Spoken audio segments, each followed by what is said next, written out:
What is up, Cougar Central? We're excited to be back with y'all again this week. We got some good things to talk about, some crazy stuff to talk about. A lot is going down in the BYU sports world. If you haven't looked at the news recently, well, thank goodness you're with us today because we got a lot to talk about, a lot to dig through.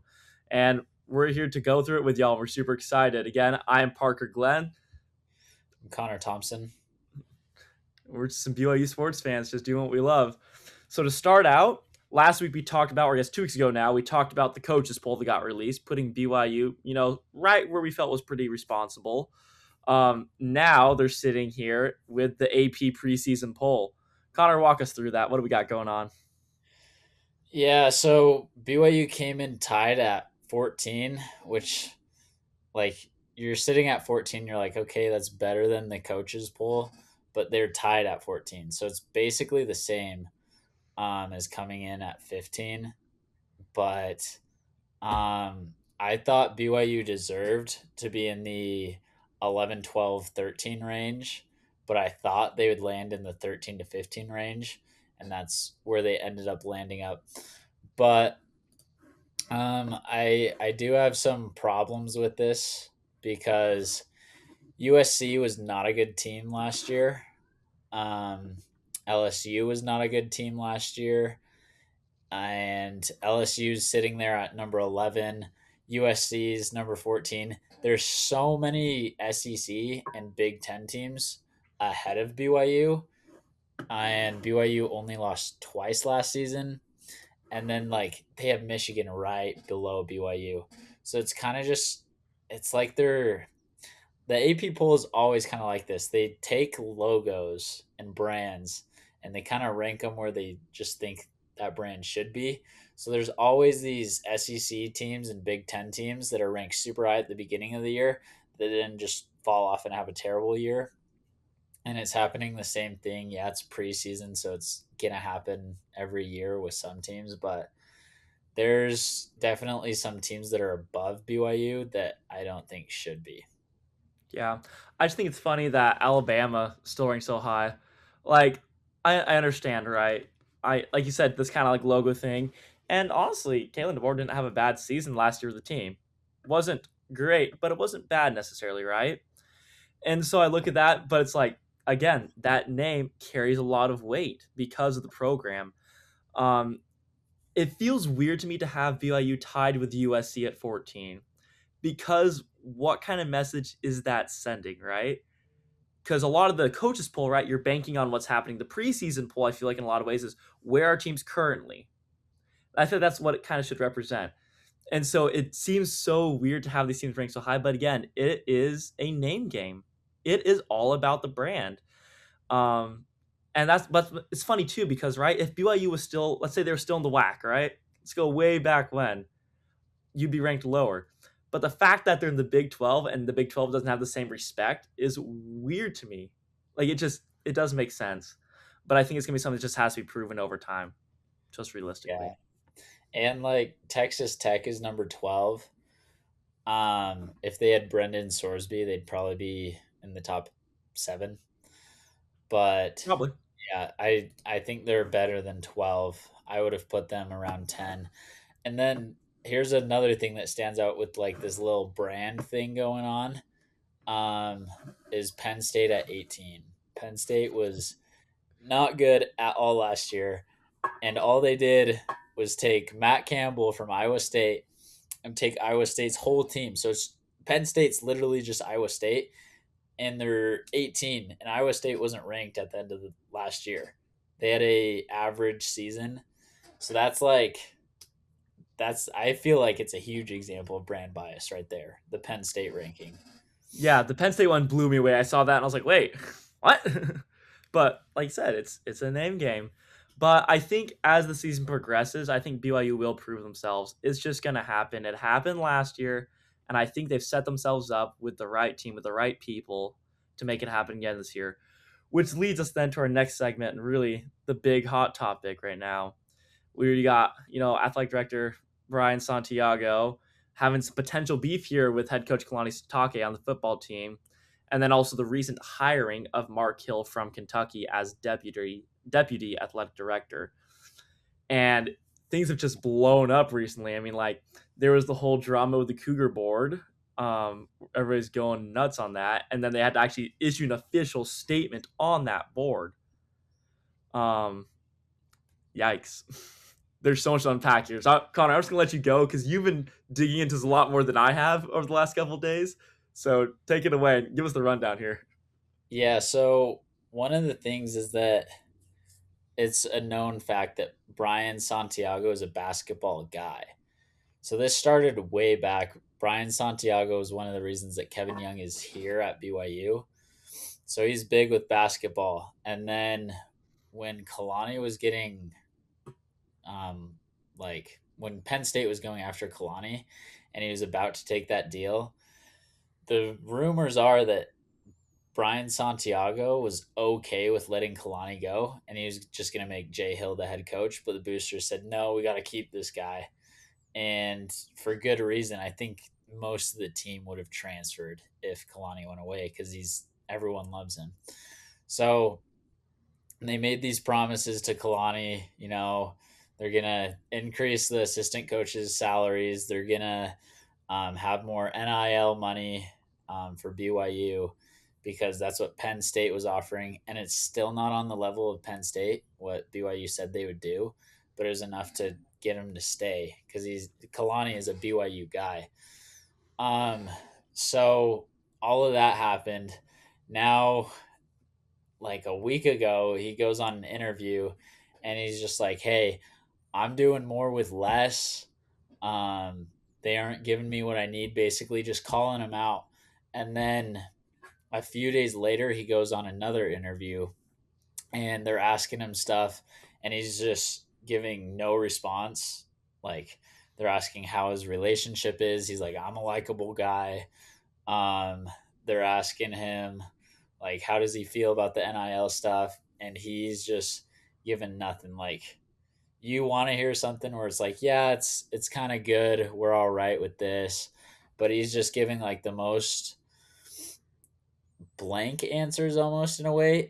They seem like passive aggressive almost. Is Yeah, it was interesting for me because I watched those interviews, right? And I'm sitting there looking at it, right? See, they asked me, okay, how are things going between you and your athletic director? How are things going within the program? And every time he just says, my focus is on the players. I love the players, which I think kind of sums up Sitake in a lot of different ways. Like you said, right? He's a BYU guy. And the reason why his players love him is because he cares about the players, and that's his focus. But the way it was said and with everything going on, I was like, oh, yeah, this cuts a little deep but I think he's trying to say that because he's like, hey, there are things that are happening right now that I don't agree with because it's going to hurt the players at the end of the day. And the players deserve better because they're doing really great things for this program and really great things for the school, and they deserve that. And he's like, and I want to provide that for them, but I can't with what's going on right now. So I like how direct he was.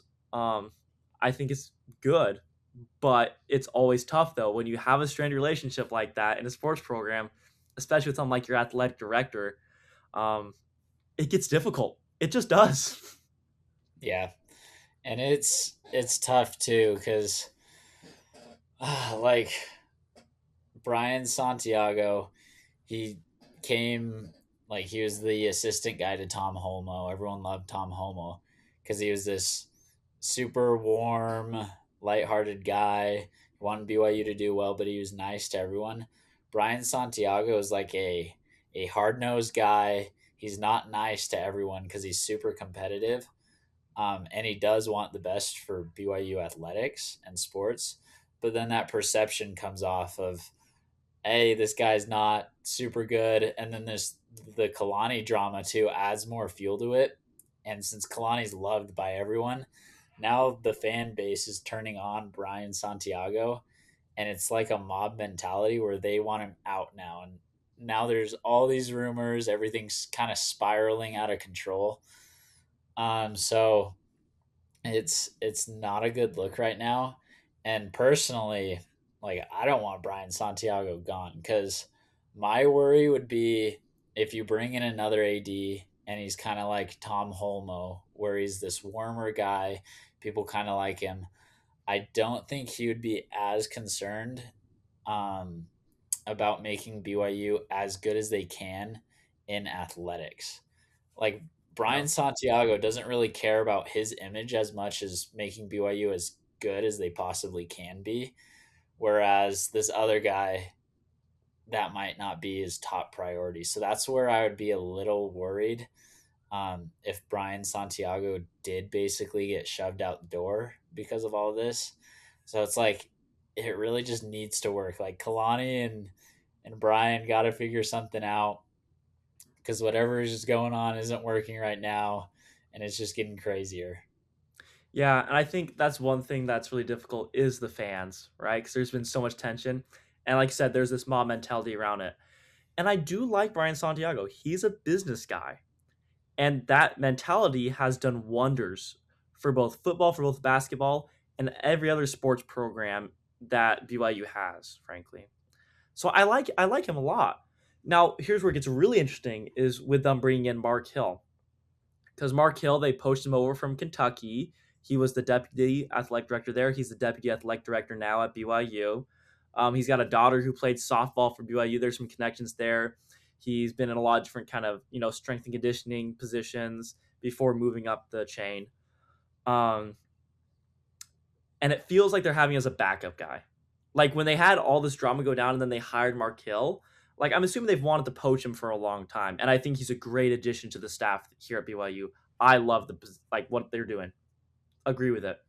But the timing is so because they're bringing him right at this moment where all this is going on, and it feels like, oh well, if Brian Santiago and all these things go down, then we have somebody as a backup.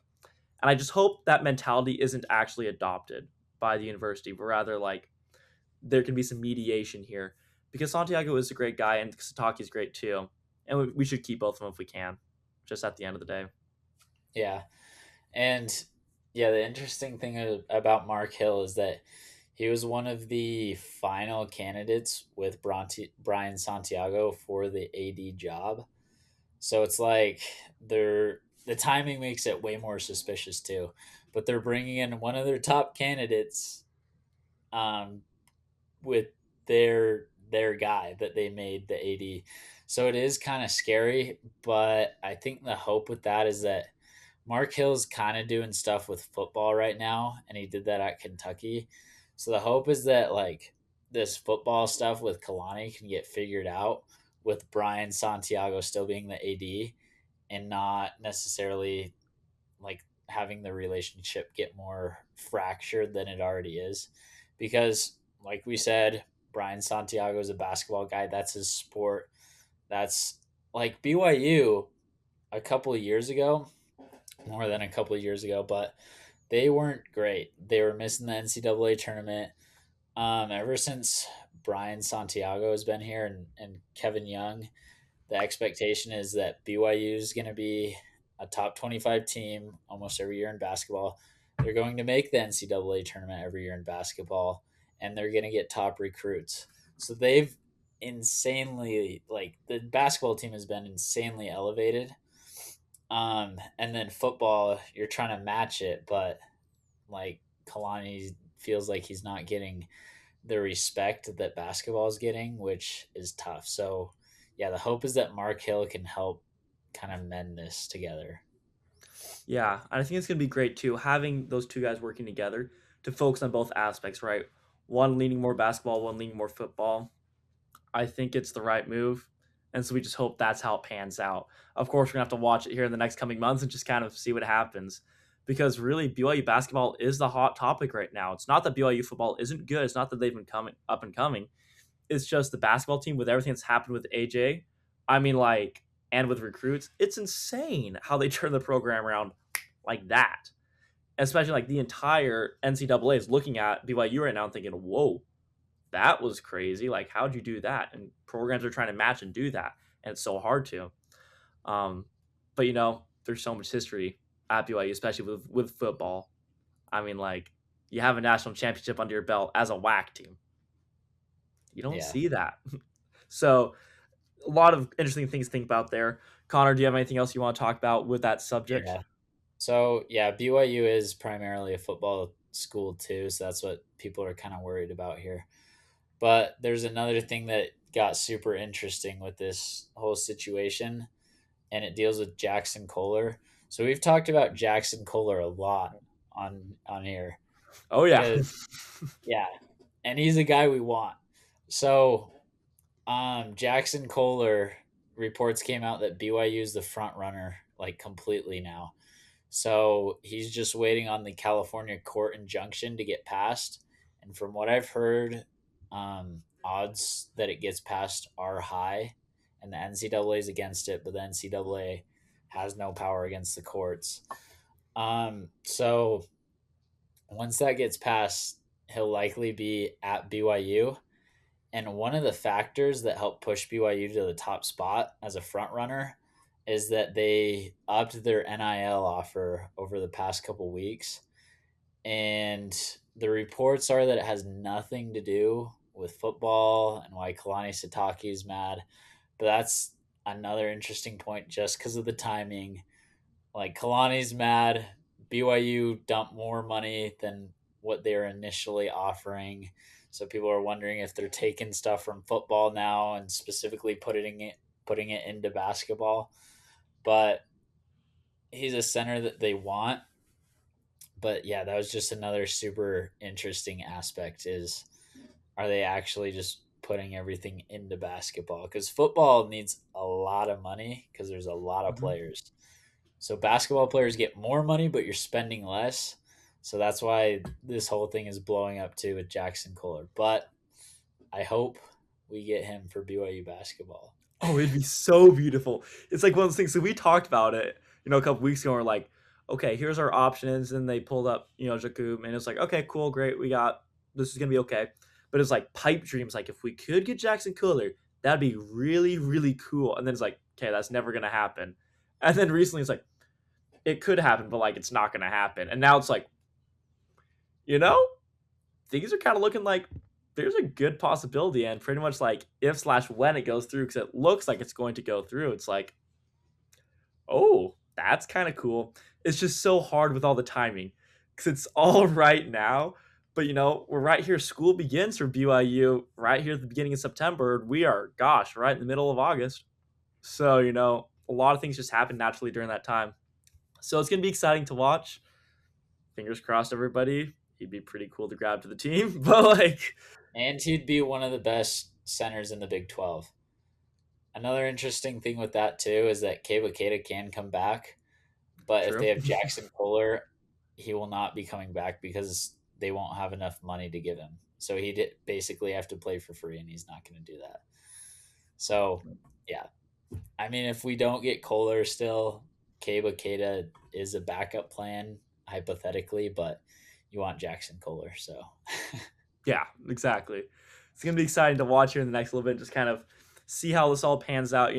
Best wishes for everybody on the BYU staff. Honestly, I think Sitake did say it best in his interviews, even if they seemed passive aggressive. But it's like the focus is on the players, right? It's a university. The focus of college sports is on the players themselves and setting them up for success. And so, however that happens, whatever that looks like, we trust that's going to happen. So, prayers up, fingers crossed, all that jazz. With BYU football as well, an interesting thing to talk about here is receiver depth. So pretty much it's looking like now because we have training camps going on. It's going to be JoJo Phillips at receiver one. Then you got Bachmeyer right behind him. Again, you also got Casper. You got some really popular names in there. You got Nakua. You got Glasker. You have Tiger Bachmeyer. Some really interesting connections there with wide receivers. But it's so weird just from last season having Chase Roberts and Parker Kingston and then going to this is a huge switch. So here's my question for you, Connor. I'm curious to hear your thoughts on this. Does this change in receiver core affect the play style of BYU this next season? Especially having LJ Martin, an amazing running back, one of the better, if not the best running back in the Big 12, in my opinion. Just like insane. And I think he's going to be hitting that this season. Is that going to change the play style at all? yeah. So it's kind of interesting because after the season ended, you were thinking Parker Kingston was going to be back here, and he's not. So I don't think it really changes the play style. I think it's still going to be an LJ Martin offense. I think that was the plan all along, for it to be primarily through LJ Martin. And then Bachmeyer can do his own thing with passing the ball and running it, and he will be better than last season. He went through an entire season with the playbook. Now he has a full off season with the team, so he's going to be way better. Um, do I think the wide receivers will drop off? Not necessarily, but I wouldn't be surprised if it happened in the beginning of the season. The back half of the season, I don't think it's going to matter at all. The only issue is that half the receiving core is they're all freshmen. Yeah. So, like, the only experienced ones are JoJo Phillips, who was an average wide receiver last year. Like, I want to say he's good, but if I'm being real, he's a good to average wide receiver. But he's their number one guy, so he has to prove it. Then you got Kyle Casper, the Oregon transfer. He like I hope he's good and healthy the whole season. The problem is he gets hurt. And then yeah, you got that mix of freshmen. But I actually think that the tight ends are going to carry the passing numbers for BYU, because they have Interesting. Walker Lyons, who's a very good tight end, and then I can't say his last name, so I'm not going to. But the other Oregon tight end transfer, he's also very good. So they have two really good tight ends that are experienced and have more experience than the wide receivers. So I do think the tight ends are going to carry the passing game, especially initially in the offseason. But it's still an LJ Martin offense where you're just going to try and pound the ball in the run game. Yeah, I mean, like you said, I think that kind of was the plan all along. Now, of course, the nice thing is that there was a lot of options last year, right? And I think that was really beneficial. And I think it's going to happen. The really cool thing about having a really young, new, and fresh receiving core is a lot of opportunity to prove yourself. And I do enjoy that a lot, especially at this point where it's like you have a really solid team right now, but you're opening up this opportunity in the offense to say, okay, if you want it, come and get it. If you want to be wide receiver number one, it's all there on the table, right? Because JoJo knows this offense. He's been with them for a minute now. He understands what's going on, but it gives everyone an opportunity to really try out, which I think we'll figure that out so fast within the first two games. Honestly, like you have your first two games, and then it's gonna be like, okay, we'll see who proves themselves pretty quickly. But I think you're right. I hadn't really considered actually that it could run through the tight ends that heavily. But yeah, with Walker Lyons, I mean, like, yeah, it's pretty impressive. And then of course, just LJ Martin's a beast. He's just an absolute tank of a son of a gun and a whole. You know what? It's like I'm excited to see what he does this season. That's just gonna be just beautiful to watch, and I'm excited for that. Yeah. And then you even got Sione Moa behind LJ Martin. He was hurt for most of last year, but he seems to be healthy again. And he's really good too. So running backs are pretty good. Yeah, which I think for the Big 12, it's just kind of the play style. That's really important. That's really really important because of the kind of defenses you're going against and what you're looking at, especially looking at like Texas Tech last season. Holy flipping moly, brutal. Now, of course, they end up getting brutalized back in the playoffs, right towards the end there, but still probably the best defense we saw in college football last season. And I think that's going to be a consistent factor of the Big 12, especially just like when you have somebody who does it really well, people follow. So I think it's going to be exciting to see what happens. I don't know. It's just we have to watch and wait, don't we? Yeah, but LJ Martin's very good. Probably going to win Big 12 Player of the Year, Offensive Player of the Year. And then he could even break BYU's all time rushing record, which is held by Jamal Williams. It's in reach this season. So, How yeah. far how far away is he actually? I actually have no idea. I think he has to, I don't know the exact numbers, but I think it's around 1,400, something around there. So it's attainable. I think might be 1,600, but it's around that number where it is attainable. So I mean, he could get it. That's exciting to think about. Yeah, if it really is that close in that like 1,000, 2,000 range, it's still tough, but it's like you can do it. Yeah. Like it's all I right mean, there. last year he was out a couple games, I think 3 or 4, and he still had over 1,200. I'm pretty sure. So Yeah. So a lot of great things to look forward to. A lot of things going on. Again, we're just here to give you all the news, the little scoop, and the etc. We're excited. We love BYU football. We love BYU basketball. We're hoping for the best. Anything else you want to say, Connor? I'm all good. We're all good. We're excited for school to start here in the next couple of weeks. I'll be heading back up. Connor and I'll be back in person. We're super excited for that and to get some more insight for y'all. Until that time, like we always say at the end of every podcast, go Cougs!